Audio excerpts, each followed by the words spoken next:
একটা ইহুদির রাখাল খয়বারের ময়দানে যখন ঢুকে গেল, মুসলমানদের ভিতরে প্রবেশ করলো। মুসলমানদের ভিতরে প্রবেশ করার পর সাহাবায়ে কেরামদেরকে জিজ্ঞাসা করলো, তোমাদের মুসলমানদের যিনি সর্দার, তোমাদের মুসলমানদের যিনি নেতা, উনি কোন জায়গায়? সাহাবায়ে কেরাম ওই রাখালকে বলল, ওই যে একটা ছোট্ট একটা তাঁবু দেখতেছ, ওই তাঁবুর ভিতরে আমাদের যিনি সর্দার, উনি ওই তাঁবুর ভিতরে আছেন।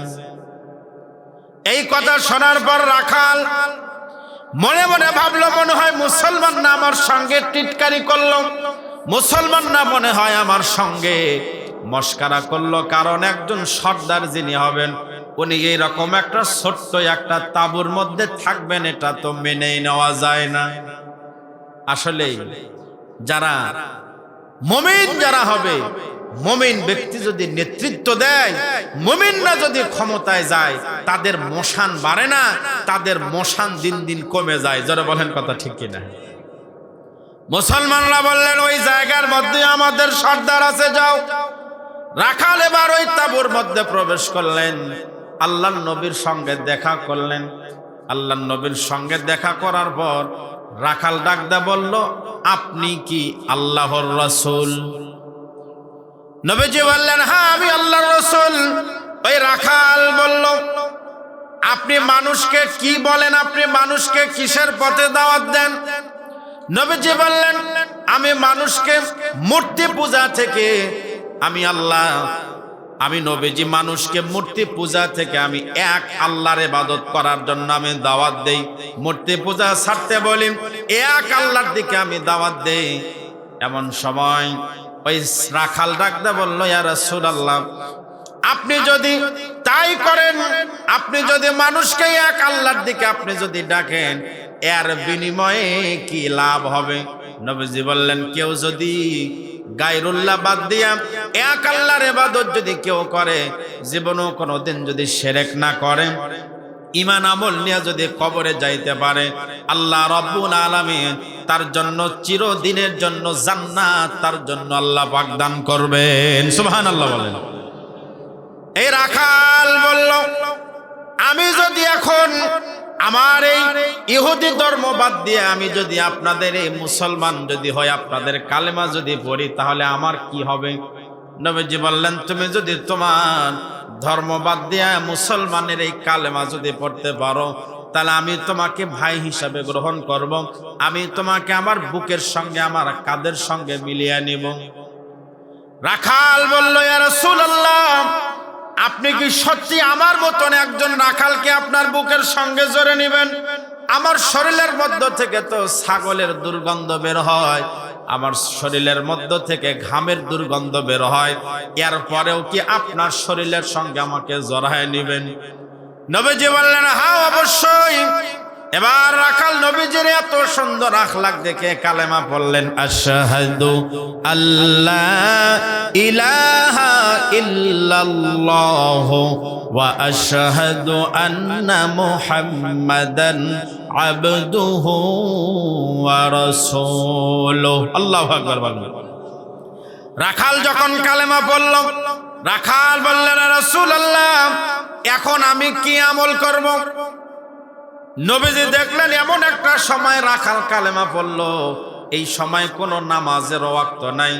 এমন একটা সময় রাখাল কালেমা পড়ল, যে সময় কোনো রোজারও মাস নয় যে তাকে রোজা থাকতে বলবেন। নবীজি বললেন, এখন কোনো ওয়াক্তরও সময় না, এখন রমজান মাসও না, এখন কোনো আমল তোমাকে আমি বলতে পারবো না। তবে একটা আমল চলতেছে, আমলটা হলো যুদ্ধের আমল। কিসের আমল চলতেছে? আমার সাহাবীরা যুদ্ধ করতেছে, এখন তুমি যদি চাও তুমি যুদ্ধে যাইতে পারবা। রাখাল বলল, ইয়া রাসূলুল্লাহ, আমি যদি যুদ্ধে যাই আমার লাভ কি হবে? নবীজি বললেন, তুমি যদি যুদ্ধে গিয়ে যদি তুমি মারা যাও, তাহলে তুমি শহীদ হবা, আর যুদ্ধে গিয়ে যদি জীবিত ফিরে আসো, তাহলে তুমি হবা গাজী। শহীদ হইলেও জান্নাত, গাজী হয়ে ফিরলেও জান্নাতে যাবা। এই রাখাল বলল, ইয়া রাসূলুল্লাহ, তাহলে আপনি আমাকে অনুমতি দেন, আমি মুসলমানদের সঙ্গে গিয়ে যুদ্ধ করব। নবীজি বললেন, দিতে ওই সময় পর্যন্ত পারবো না, যতক্ষণ পর্যন্ত তোমার কাছে যে তোমার মালিকের যে আমানতগুলা, ছাগলগুলা তোমার কাছে আছে, এই ছাগলগুলা যতক্ষণ পর্যন্ত তুমি ফেরত না দিবে, ততক্ষণ পর্যন্ত আমি তোমাকে যুদ্ধে নামার অনুমতি দিব না। আল্লাহু আকবার বলেন। যে আগে তোমার যে আমানত আছে, এই আমানত আগে তোমার মালিকের কাছে কি দাও, ফেরত দাও। আমাদের মতো লোক হলে কি বলতো, যাক ভালোই হলো, ছাগলগুলো এবার জবাই করে সবাই মিলে খাওয়া হোক, তাই কিনা যারা বলে। নবীজি বললেন, আগে তোমার আমানত আমি তোমার মালিকের কাছে বুঝে দিয়ে আসো। রাখাল তার মালিকের কাছে ছাগলগুলো বুঝে দিয়ে আসলো, যুদ্ধের মধ্যে অংশগ্রহণ করলো। যুদ্ধ শেষ হয়ে গেল, অনেক মুসলমানরাও শাহাদাত বরণ করলো। সাহাবেরা মুসলমানদের লাশগুলোকে একত্রিত করতেছে, কিন্তু মুসলমানদের একটা লাশ দেখা গেল, যে লাশটাকে মুসলমানরা কেউ ঠিক মতন চিনে না। সাহাবায়ে কেরাম সবাই মিলে এক জায়গার মধ্যে জমা হয়ে গেল। নবীজি দেখলেন, কি ব্যাপার, সাহাবীরা এক জায়গার মধ্যে সবাই জমা হয়ে গেল কেন? নবীজি আসার পরে বললেন, এটাও হলো মুসলমানদের একজন ভাই শহীদ হয়েছে। আল্লাহু আকবার বলেন। তোমরা একে চিনবা না, এই রাখাল আমার হাতের মধ্যে হাত দিয়ে তাঁবুতে বসে আমার হাতের মধ্যে হাত দিয়ে কালেমা পড়েছে। এই রাখাল মুসলমান হওয়ার পর এক ওয়াক্ত নামাজও পড়ার সুযোগ পায় নাই। এই রাখাল মুসলমান হওয়ার পরে একটা রোজা রাখারও সুযোগ হয় নাই, তার সুযোগ হয়েছিল জিহাদে যাওয়ার। আমার এই সাহাবী জিহাদে গিয়েছে, শহীদ হয়েছে। এই ইতিহাসটা এই জন্যই বললাম, একজন মানুষ মৃত্যুর আগ মুহূর্ত পর্যন্ত নিকৃষ্ট মানুষ ছিল। যারা বলেন ঠিক কিনা? সবাই জানে কাফের, কেউ তাকে পাত্তা দিল না, কিন্তু তার শেষটা কত ভালো হলো একটাবার চিন্তা করো। ঈমান নিয়ে শহীদ হয়ে এই লোকটা কি করলো, দুনিয়া থেকে বিদায় নিল। এই জন্য ভাইরা আমার, আমি একটু ভালো দেখে আমি আরেকজনকে আমি কি করব না, গালি দিব না। জাবের বিন সুলাইম এই নসিহত শোনার পরে মৃত্যুর আগ পর্যন্ত কোনোদিন কোনো মানুষকে তো দূরের কথা, উট দুম্বা ছাগল কেউ কোনোদিন খারাপ ভাষায় গালি দেয় নাই। সুবহানাল্লাহ বলেন। সম্মানিত ভাইরা আমার, এজন্য ঈমান নিয়ে কবরে যাইতে পারা, এটা হলো সফল। এক ভদ্রলোক, সে তার বাড়িতে কুকুর পালতো। কি পালতো? কুকুর। একদিন এক হুজুরকে বলছে, হুজুর, আমাদের সমাজে কিছু এলাইট পার্সন, কিছু ভদ্রলোক আছে না, ওরা মনে করেন যে মসজিদ মাদ্রাসার জন্য 500,000 টাকা দেবার পারে না, কিন্তু বাড়িতে কুকুর পালে, হাজার হাজার টাকার কুকুর পালে, হাজার হাজার টাকা কুকুরের পিছনে কি করে, খরচ করে, অসুবিধা নেই। এই লোক একটা কুকুর পালে। এক হুজুরকে বলছে, হুজুর, আপনি উত্তম না আমার বাড়ির এই কুকুর উত্তম? আপনি ভালো না আমার বাড়ির কুকুর ভালো? আপনি উত্তম না আমার বাড়ির কুকুর উত্তম? হুজুর বললেন, এই প্রশ্নের জবাব আমি এখন দিতে পারবো না, কারণ আমি যদি দুনিয়া থেকে যদি বেঈমান হয়ে যদি কবরে যাই, তাহলে আমার চাইতে কুকুর উত্তম। কারণ কুকুরের মরার পরে কুকুরের কিন্তু দোজখ নাই, আছে নাকি? কুকুরের জাহান্নাম নাই। কিন্তু আমি যদি দুনিয়া থেকে কবরে যাই, ঈমান ছাড়া যদি কবরে যাই, আমার জন্য জাহান্নাম আছে না নাই? এই জবাব আমি এখন দিতে পারবো না। মৃত্যুর পরে আমি যদি ঈমান নিয়ে কবরে যাই, তাহলে এই প্রশ্নের জবাব আমি দিতে পারবো, আমি উত্তম না কুকুর উত্তম। এই বুজুর্গর যখন ইন্তেকাল হয়ে যাবে, বুজুর্গ বলল, আমার মৃত্যুর পরে অমুক বাড়িতে গিয়া অমুক বাড়ির সামনে একটু আমার লাশটা নিয়ে একটু অপেক্ষা করবা। হ্যাঁ, বুজুর্গর মৃত্যুর সময় এই বুজুর্গ ঈমান নিয়ে দুনিয়া থেকে বিদায় নিয়েছিল। তার লাশটা যখন নিয়ে যাওয়া হলো, ওই লোকটার বাড়ির সামনে গিয়া বুজুর্গ, আল্লাহ রাব্বুল আলামিন তাকে সেই ক্ষমতাও দিয়েছিলেন, এই বুজুর্গ জানাইয়া দিল, ও কুকুরওয়ালা ভাই, আমি কুকুরের চাইতে উত্তম, কারণ আমি এই দুনিয়া থেকে আমি ঈমান নিয়ে কবরে যাওয়ার সুযোগ পেয়েছি। আলহামদুলিল্লাহ বলেন। এজন্য ঈমান নিয়ে কবরে যাওয়া, এই লোকটা হলো সবচাইতে বড় সফল। যারা বলেন কথা ঠিক কিনা? রাবেয়া বসরি বললেন, হুজুর আপনি যদি আমার মাথা থেকে এই টেনশনটা যদি আপনি দূর করে দিতে পারেন যে আমি দুনিয়া থেকে ঈমান নিয়ে কবরে যাব, তাহলে আমি আপনাকে বিয়ে করব। হাসান বসরি বললেন, রাবেয়া আমি নিজেই জানি না আমি ঈমান নিয়ে যাব না ঈমান ছাড়া যাব, তোমার এত জটিল প্রশ্নের জবাব আমার পক্ষে দেওয়া সম্ভব নয়। রাবেয়া বললেন, হুজুর আপনি 1 নম্বর প্রশ্নের উত্তর দিতে পারলেন না, 4টার মধ্যে একটা ফেল করলেন, আর কয়টা? 3টা। 4টা টেনশন, এর ভিতরে একটা পারলেন না, আর মাত্র 3টা টেনশনের কথা আছে। এই 3টা টেনশন যদি আপনি দূর করে দিতে পারেন তাহলে আপনাকে বিয়ে করব, কোনো অসুবিধা নাই। হাসান বসরি বললেন, রাবেয়া বলো তোমার 2 নম্বরে কি টেনশন, বলো বলো তোমার কি টেনশন হয়। রাবেয়া বললেন, হুজুর আমার 2 নম্বর টেনশন হলো আমি যখন কবরে যাব, আমাকে যখন কবরের মধ্যে যখন রাখা হবে, প্রত্যেকটা মানুষকে কবরের মধ্যে 3টা করে প্রশ্ন করা হবে। জোরে বলেন ঠিক কিনা? প্রত্যেকটা মানুষকে কবরের মধ্যে 3টা প্রশ্ন করা হবে। মান রাব্বুকা, মান নাবিয়ুকা, ওয়া মা দীনুকা। আল্লাহর ব্যাপারে প্রশ্ন করা হবে, নবীর ব্যাপারে প্রশ্ন করা হবে, ধর্মের ব্যাপারে প্রশ্ন করা হবে। যারা বলেন ঠিক কিনা? আমাকে যখন কবরের মধ্যে যখন এই 3টা প্রশ্ন করা হবে, আমি রাবেয়া কি সঠিকভাবে 3টা প্রশ্নের আমি কি জবাব দিতে পারবো? আমরা পারবো তো ইনশাআল্লাহ। আপনারা কি কবরের প্রশ্নের সঠিক উত্তর দিতে চান না চান না? কারা কারা চান হাত তুলে আল্লাহকে দেখান। লিল্লাহি তাকবীর, লিল্লাহি তাকবীর।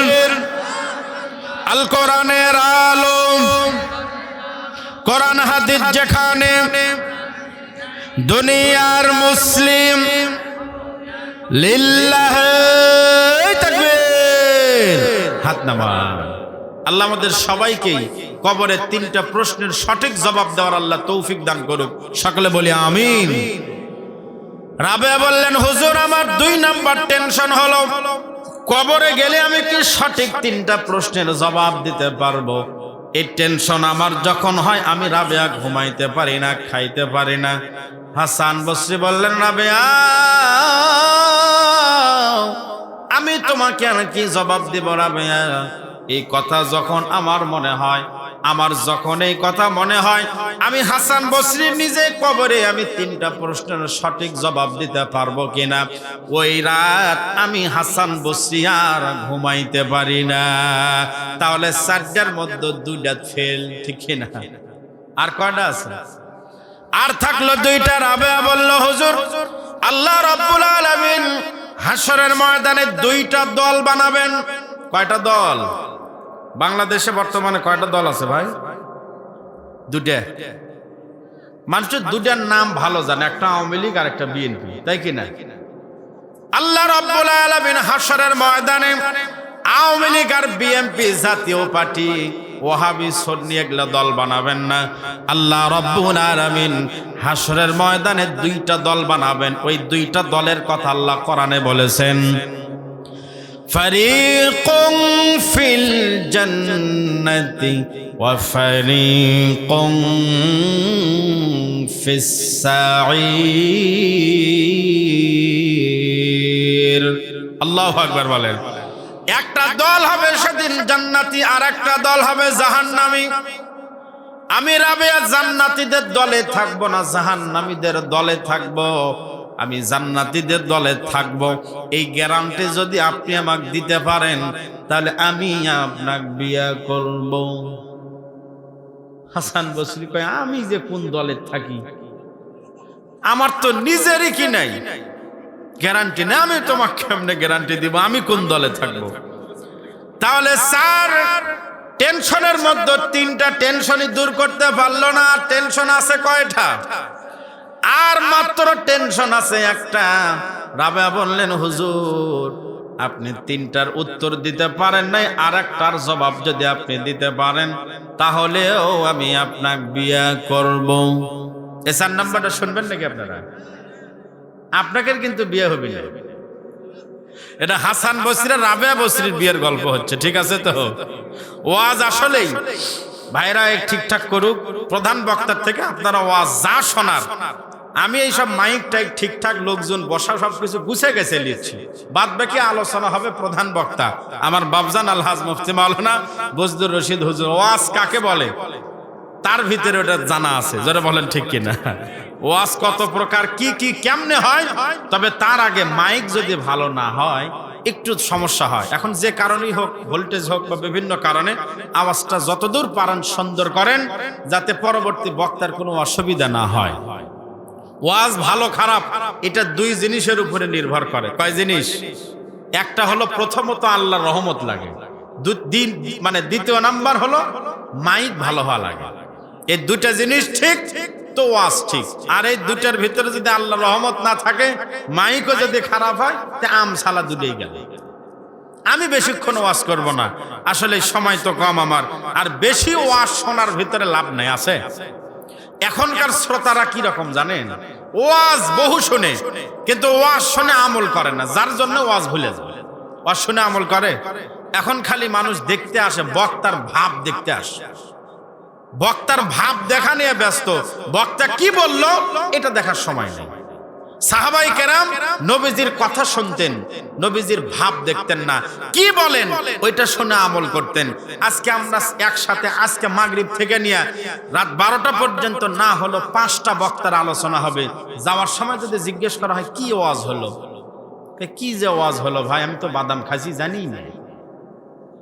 এক হুজুরের একটা নিয়ম ছিল, উনি যে বাড়িতেই যায় ওই বাড়িতে গিয়ে উনি জিজ্ঞেস করেন নামাজের খবর কি। নামাজ যদি পড়ে তাহলে দাওয়াত খায়, আর যদি নামাজ না পড়ে তাহলে দাওয়াত না খেয়ে ফেরত চলে আসে। তো এক লোক দিছে দাওয়াত, ওই লোকের বাড়িতে গিয়ে ওই লোককে জিজ্ঞেস করছে, ভাই তুমি কি নামাজ পড়ো? তখন বলছে, হ্যাঁ হুজুর নামাজ তো পড়ি। আচ্ছা নামাজ যদি তুমি পড়ো ভালো কথা, বলো তো ফজরের নামাজ কয় রাকাত? ফজরের নামাজ আপনাদের এলাকায় এই প্রসাদ খালি ফজরের নামাজ কয় রাকাত? 2 রাকাত ফরজ আর 2 রাকাত কি সুন্নত, সব মিলা কত হলো? 4 রাকাত।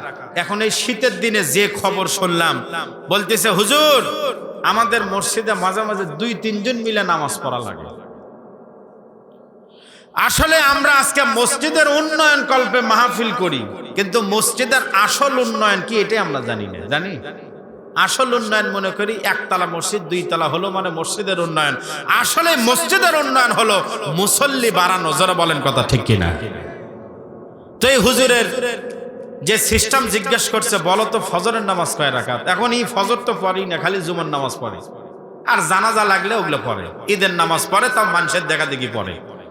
ঈদের নামাজে বেশিরভাগ লোক কিন্তু নিজের শিখে নামাজ পড়ে না, সামনের কাতার দেখে, দ্বিতীয় কাতার সামনে দেখে ইমাম, এইভাবে পিছন পর্যন্ত একজন আরেকজনের দেখা দেখি 80% মুসল্লি ঈদের দিন নামাজ পড়ে। যারা বলেন কথা ঠিক কিনা?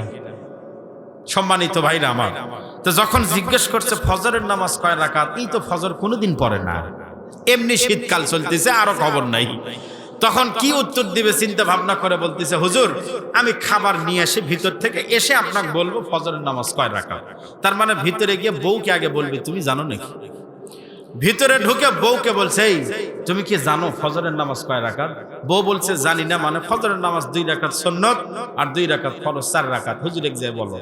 তখন স্বামী বলতেছে, আচ্ছা হঠাৎ করে যদি হুজুর ফজর বাদ দিয়ে যদি জহরের কথা জিজ্ঞেস করে,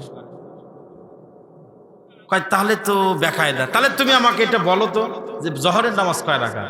তখন বউ স্বামী বলছে জহরের নামাজ হলো 10 রাকাত। কয় রাকাত? 10 রাকাত। ঠিকই আছে। আসরের নামাজ কয় রাকাত? বলে 4 রাকাত। এভাবে 5 ওয়াক্ত নামাজ একসাথে বউ স্বামী বলে দিছে।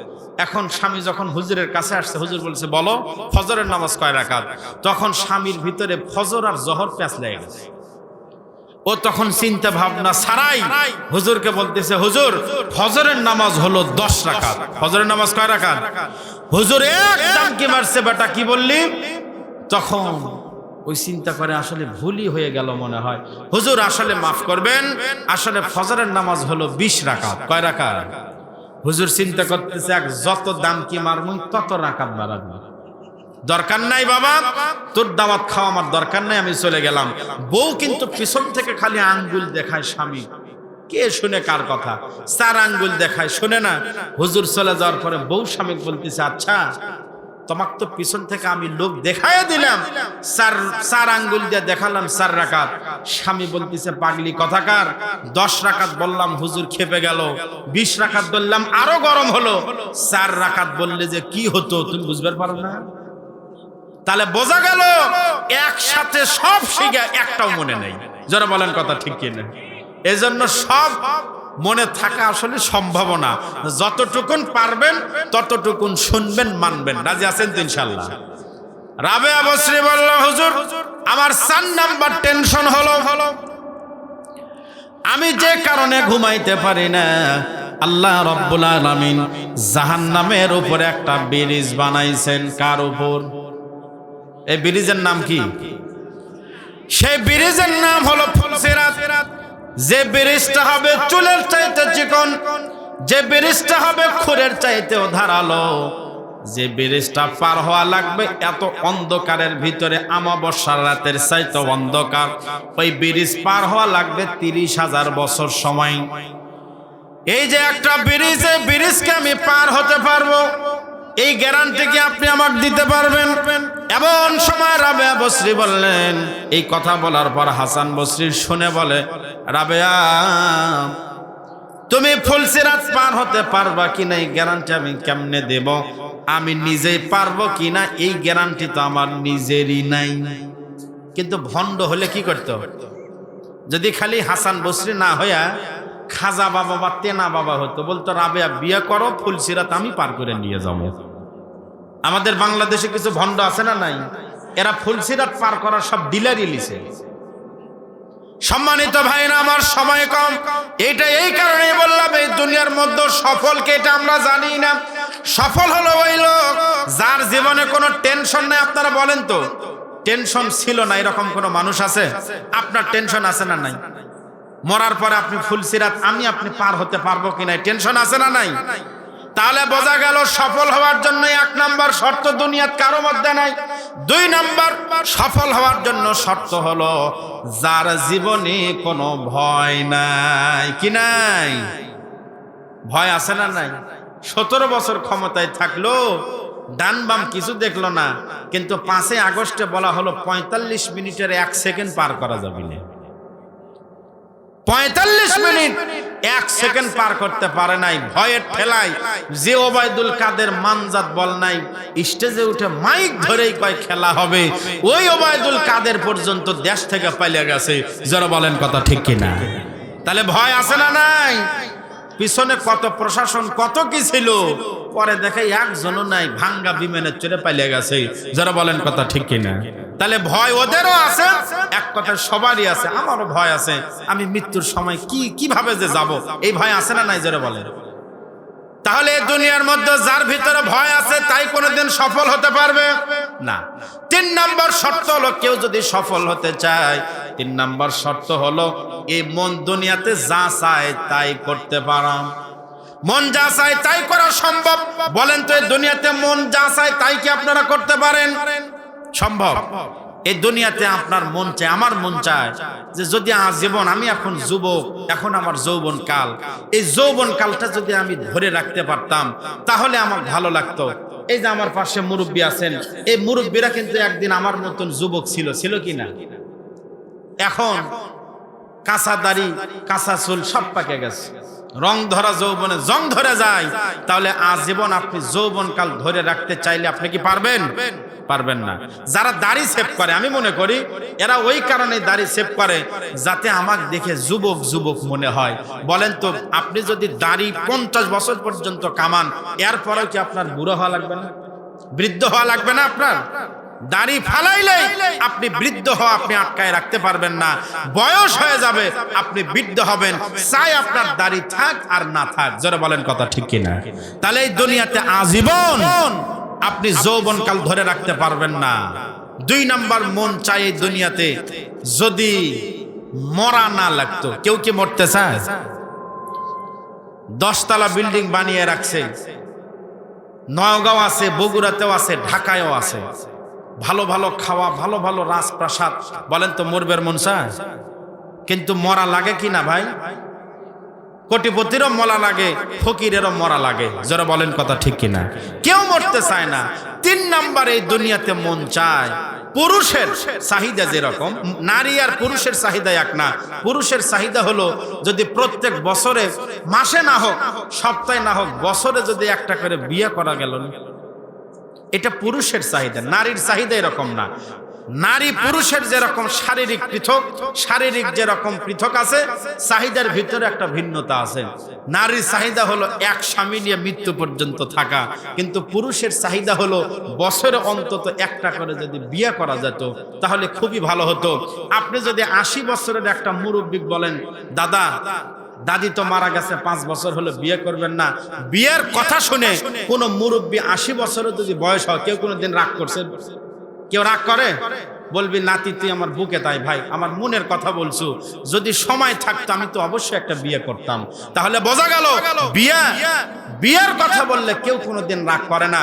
কিন্তু এই দুনিয়াতে আমার আপনার পক্ষে যৌবন ধরে রাখাও সম্ভব না, বছরে বছরে একটা করে বিয়ে করাও কিনা সম্ভব না। আল্লাহ বলে এই চাহিদা আমি পূরণ করব জান্নাতে। কোন জায়গায় পূরণ হবে? আল্লাহ রাব্বুল আলামিন জান্নাতের মধ্যে বলবেন, উদখুলুল জান্নাহ লা খাউফুন আলাইকুমুল ইয়াউমা ওয়ালা আনতুম তাহজানুন। আল্লাহ বলবে, ও আমার বান্দা জান্নাতে যাও, জান্নাতে যাও, আজ থেকে তোমার জীবনে আর কোনো টেনশন নাই, আজ থেকে তোমার জীবনে আর কোনো ভয় নাই।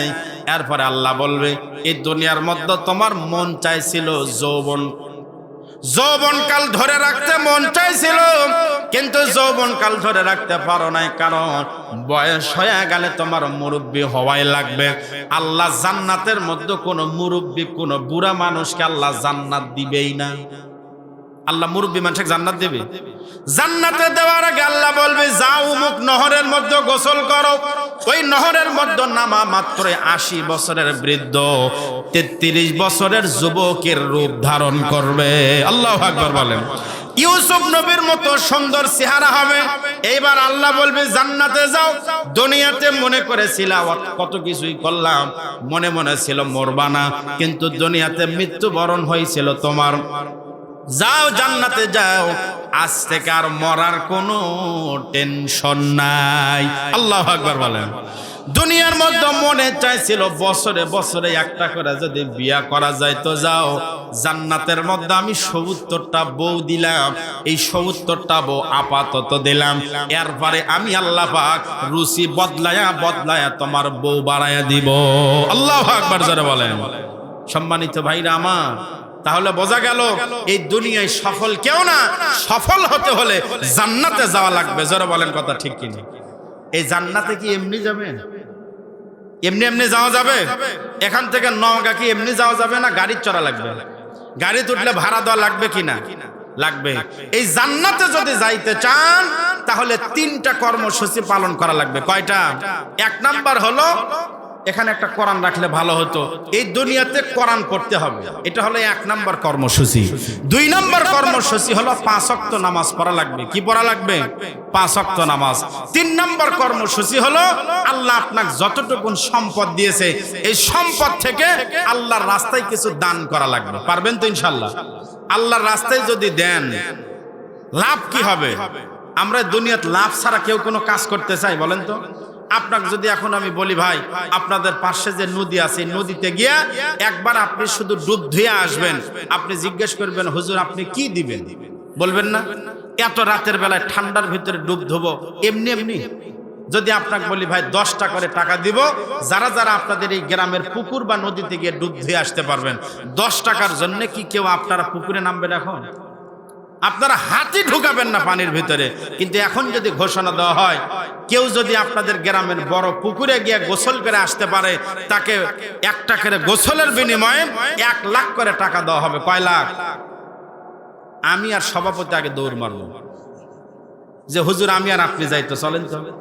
তাহলে 1 লাখ টাকার কথা শুনলে সবাই যাব আল্লাহর রাস্তায়। আল্লাহ এই জন্যই দিতে বলছে, বান্দা তুমি যদি 1 টাকা দাও আমি তোমাকে দুনিয়াতে 10 টাকার মালিক বানায় দিব। সুবহানাল্লাহ জোরে বলেন।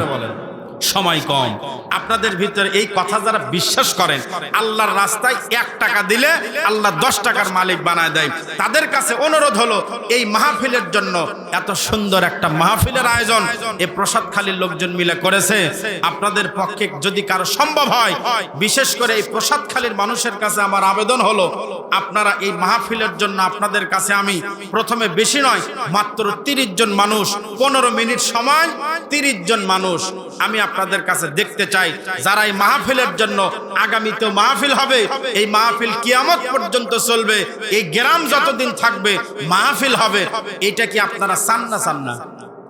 চান এই মাহফিল প্রত্যেক বছর হোক, আপনাদের বাবা মা আত্মীয় স্বজনের জন্য দোয়া হোক, এটা কি আপনারা চান না চান না? প্রত্যেক বছরে দোয়া হবে, এই মাহফিল হবে, এই আশায় আপনাদের সামনে 15 মিনিট সময় হাতে নিয়ে 30 জন মানুষ কোরআনের পারার নামে, প্রথম নাম্বার পারার নামে আল্লাহর কোন বান্দা আছেন, এই মাহফিলের জন্য 10,000 টাকা দিবেন, 5,000 টাকা দিবেন প্রথম নাম্বার পারার জন্য। হুজুর আমি ইনশাল্লাহ এই মাহফিলের জন্য 10,000 টাকা দিব। এরকম আল্লাহর কোন বান্দা আছেন? লাভ হলো 10,000 টাকা দিবেন, আল্লাহ রাব্বুল আলামিন 10 গুণ আল্লাহ আপনার সম্পদ বাড়ায় দিবেন। আল্লাহু আকবার, জোরে বলেন। এই বিশ্বাস আস্থা যদি কারো থাকে একটু বলেন না ভাই, ইনশাআল্লাহ হুজুর আমি মাহফিল বাবদ, এই মাহফিলে অনেক খরচ হয়েছে, আগামী তো মাহফিল হবে, 10,000 টাকা আল্লাহর কোরআনের প্রথম নাম্বার পারার জন্য কেউ কি আছেন? 10,000 টাকা মনে হয় কঠিন হয়ে গেল, সভাপতি সাহেব, কঠিন হলো। আচ্ছা, 5,000 টাকা দেওয়ার মতো লোক আছে? এই মাহফিলের জন্য 5,000 টাকা দিয়ে এই মাহফিলের প্রথম নাম্বার 30 পারা কোরআনের প্রথম নাম্বার ব্যক্তি কে আছেন? হুজুর আমি ইনশাল্লাহ এই মাহফিল বাবদ আমি 5,000 টাকা আমি দান করব। তাও যদি কঠিন হয়, আপনাদের ভেতর থেকে বলেন হুজুর আমার 5,000 সম্ভব নয়, আমি 2,000 দিলাম কোরআনের প্রথম নাম্বার পারার জন্য। 2,000 টাকা দিয়ে কমপক্ষে আমি চাই যে 30টা পারার নামে কমপক্ষে 30,000 টাকা আপনারা এই মাহফিলের জন্য দেন। এই মাহফিল উপলক্ষে আপনাদেরকে কোরআন হাদিসের কথা শোনানো হয়, আপনাদের পরিবারের জন্য দোয়া হয়, আলেম ওলামারা বাহির থেকে আসে, যদি সম্ভব হয়। আচ্ছা, প্রসাদখালীর কয়জন লোক আছেন একটু হাত তুলেন তো বাবজান। হুজুর আমরা প্রসাদখালীর লোক, আগে এই গ্রামের লোক না দেখলে হচ্ছে না, আমার অন্ধকার দেখা যাচ্ছে না খুব একটা, লাইট তো সমস্যা, সব সমস্যা। এ প্রসাদখালীর 1 2 3 জন না 4 জন লোক প্রসাদখালীর বাড়ি। এ প্রসাদখালীর খালি 4 জন লোক, এরা 2 হাত তুলছে যাতে বেশি মনে হয়। আচ্ছা, প্রসাদখালীর লোকই যদি না থাকে কার কাছে চামো আমি? এ প্রসাদখালীর লোক কোন জায়গায় গেছে? আপনারা কোন জায়গায়? আচ্ছা, বাহিরের লোক কয়জন? তারা হাত তুলেন তো দেখি। সবাই তো বাহিরে, লিল্লাহে তাকবীর, হাত নামান। এই গ্রামের লোকে তাকবীর দেবার কলে প্রসাদখালী, এটা কোন পাড়া চলে? কোন পাড়া এটা? এটা প্রসাদখালী। প্রসাদখালীর তাকবীর মানে কোয়ার্টার কিলো যাওয়ার পারবি না। আর বাহিরের লোকদের তাকবীর দিলে কমপক্ষে 9 জেলা পর্যন্ত আওয়াজ দেবার পারবি। কি কথা বলে, প্রসাদখালীর লোকই নাকি? আচ্ছা, আপনারা জানাই আছেন, কমপক্ষে মাহফিলের উপলক্ষে আপনাদের কাছে আমি যা পারেন, 1000ও যদি কষ্ট হয় 500 খান টাকা নগদে দেন হুজুর। আমি ইনশাল্লাহ 500 টাকা দিয়ে শুরু করলাম, 1000 টাকা যদি সম্ভব হয় দেন হুজুর। আমি মাহফিলের জন্য 30 পাড়ার নামে 30 জন মানুষ, 30 পাড়ায় 30, 1 থেকে নিয়ে 30 পর্যন্ত 30টা মানুষ 1000 করে যদি পারেন আলহামদুলিল্লাহ, না পারলে 500 করে টাকা দেন। এই মাহফিল ইনশাল্লাহ একদিন হাসরের ময়দানে আপনার পক্ষে কথা বলবে, এই জায়গা আপনার সাক্ষী দিবে যে আল্লাহ অমুক জায়গায় প্রসাদখালী অমুক জায়গায় বসে আপনার কোরআন সম্মানার্থে 1000 টাকা দান করেছিল আল্লাহ কোরআনের মাহফিলের জন্য। আল্লাহ পাক আপনার জন্য হয়তোবা এই কোরআনই হয়তো জাহান্নামে যাবেন, কিন্তু কোরআন সুপারিশ করে আপনাকে জান্নাতে ঢুকায় দেওয়ার শক্তি আল্লাহ কোরআনকে সেদিন দিবেন। যদি থাকেন 500 হোক 1000 হোক। যাক, আমার চাচা নিয়ে আসছে। বা আপনার নাম কি চাচা? হাজি নাকি আপনি? আলহাজ সুলাইমান আলী। 1 নাম্বার পারার জন্য নগদে 500 টাকা। লিল্লাহে তাকবীর। আল্লাহ আলহাজ সুলাইমান হাজী সাহেবের দানটা আল্লাহ আপনি কবুল করে নেন। আল্লাহ নেক নিয়ত নেক আশা পূরণ করেন, সকলে বলেন আমিন। 2 নাম্বার পাড়ার জন্য আল্লাহর কোন বান্দা আছেন, হুজুর আমি 500 টাকা দিব। 2 নাম্বার পাড়া, 30 জন মানুষের মধ্যে একজন হলো 2 নাম্বার আল্লাহর কোন বান্দা যদি থাকেন, এই স্টেজে অনেক সম্মানী গুণীমানী মানুষ আছে এখানে, আমি আপনাদের নাম ধরে বলতে গেলে সময় লাগবে। আমি চাচ্ছি প্রসাদখালীর লোক কমপক্ষে 1 থেকে 10 পর্যন্ত যাক, তারপরে বাইরের লোক একটু দেখুক। আপনারা দিচ্ছেন, আপনাদের দেখা দেখি বাইরের লোকজন দিবে। এজন্য ওই যে চাচা হাত তুলে, আপনি দিবেন দিবেন না? দিছেন দিছেন, নিয়ে আসেন নিয়ে আসেন নিয়ে আসেন। মাত্র 30 জন মানুষ এখানে, একজন একটু সামনে আসা লাগবে, সামনে একজন, অনেক দূর থেকে তো, স্টেজ থেকে নিচে অনেক দূর, ওই পাশে একটু নিয়ে আসেন। মাত্র 30 জন মানুষ, একজন পাইলাম। এবার আরেকজন আল্লাহর বান্দা, আলহামদুলিল্লাহ। 2 নাম্বার পাড়ার জন্য ভাইজান আপনার নাম কি? নাম বলা লাগবে না। 2 নাম্বার পাড়ার জন্য 500 টাকা নগদে দান করেছেন, আল্লাহ কবুল করুক, সকলে বলে আমিন। এবার 3 নাম্বার পাড়ার জন্য, 30টা পাড়ার ভিতরে 2 পাড়া হলো, 3 নাম্বার পাড়ার জন্য নগদ যদি কেউ থাকেন, হুজুর আমি মাহফিলের জন্য 500 টাকা একটু নিয়ে আসেন ভাইজান, আল্লাহর রাস্তায় টাকা নিয়ে আসেন। 500 হোক 1000 হোক, যার কাছে যা আছে, যদি অসম্ভব হয় যা আছে ওইটা নিয়ে আল্লাহর রাস্তায় আসেন। আরেকজন আল্লাহর বান্দা আসতেছে, 30 জন মাত্র। এতগুলো মানুষের মধ্যে 30 জন মানুষ খুব বেশি নয়, 30 জন মানুষ খুবই সামান্য মানুষ, 2 জন হয়েই গেছে। এবার 3 নাম্বার পাড়ার জন্য রফিকুল ইসলামী গ্রামের জামাই 500 টাকা নগদ, জোরে বলেন মারহাবা। আল্লাহ রফিকুল ইসলামের দান আল্লাহ আপনি কবুল করেন, আল্লাহ নেক নিয়ত নেক আশা পূরণ করেন, সকলে বলেন আমিন। রফিকুল সাহেব এই গ্রামের জামাই দিয়ে গেল। শ্বশুর গুলো কি নাই নাকি? এই গ্রামের শ্বশুর আছে? যদি শ্বশুর থাকেন একটু বলেন, হুজুর আমরা এই গ্রামের শ্বশুর। জামাইরা দিচ্ছে, শ্বশুরদের তো একটু লজ্জা পাওয়ার কথা, তাই না? যে শ্বশুর আসার সাহস পাচ্ছে না, জামাইরা আসতেছে। যদি কেউ থাকেন এই মাহফিলের উপলক্ষে 500, 1000, 200, 300 যাই যা পারেন, একটু আল্লাহর রাস্তে একটু দেওয়ার নিয়ত করেন ভাইরা আমার। লিল্লাহে তাকবীর, লিল্লাহে তাকবীর। প্রধান বক্তার আগমন, প্রধান বক্তার আগমন, আলহাজ মুফতি মাওলানা বজলুর রশিদ হুজুরের আগমন। লিল্লাহে তাকবীর। প্রসাদখালী এলাকাবাসীর পক্ষ হতে লিল্লাহে তাকবীর। সম্মানিত ভাইরা আমার, আমি প্রসাদখালীর লোকদের কাছে অনুরোধ করতেছি, প্রসাদখালীর 10 জন লোক হাত তুলতে পারে নাই। যারা বাহিরে আছেন আল্লাহর রাস্তায় ভিতরে আসেন। প্রসাদখালীর মাহফিল, প্রসাদখালীর মানুষ নাই, বাহিরের মানুষ দিয়ে সামনে ভরে গেছে। যারাই গ্রামবাসী আছেন আল্লাহর রাস্তায় চলে আসেন, ডানে বামে অনেক জায়গা ফাঁকা পড়ে আছে। আমি আপনাদের কাছে অনুরোধ করব, যদি কেউ দেওয়ার মতো থাকেন এই মাহফিলের উপলক্ষে 200-400 টাকা, 500 টাকা, 1000 টাকা দেওয়ার মতন যদি থাকেন, আল্লাহর রাস্তায় একটু দিয়ে দেন। দিয়ে ধন বুঝে মন কেড়ে নিতে কতক্ষণ? যে আজকে ধন আছে দিচ্ছেন না, কালকে ডাক্তারের কাছে গেলে 500 টাকা দেওয়ার সাহস হচ্ছে না, 5000 টাকাও লাগতে পারে। জোরে বলেন কথা ঠিক কি না? আর সাদাকাতু তুরাদ্দুল বালা, দান সদকা করলে আল্লাহ পাক বালা মুসিবত দূর করে দেন। যাই হোক, আপনাদের কাছে অনুরোধ, আপনারা যারাই 2-4 জন যারাই দিয়েছেন, যদি কেউ দেওয়ার মতো থাকে না আসেন, আর যারা বসে আছেন প্রধান বক্তার হাতে দিবেন, ইনশাআল্লাহ মোনাজাতের আগ মুহূর্তে আপনারা আজকের মাহফিলের প্রধান মেহমান আমার প্রিয় বাবজান আলহাজ মুফতি মাওলানা বজলুর রশিদ হুজুরের হাতে দিয়ে আপনারা দোয়া নেবেন। এ বলে আমার আলোচনা এখানেই শেষ করছি। আল্লাহ আপনাদের সবাইকে ভালো রাখুক, সুস্থ রাখুক। আসসালামু আলাইকুম ওয়া রাহমাতুল্লাহি ওয়া বারাকাতুহু।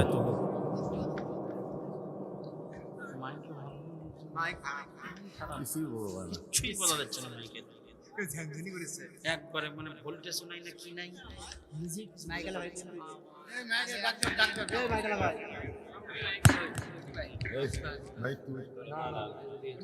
দাও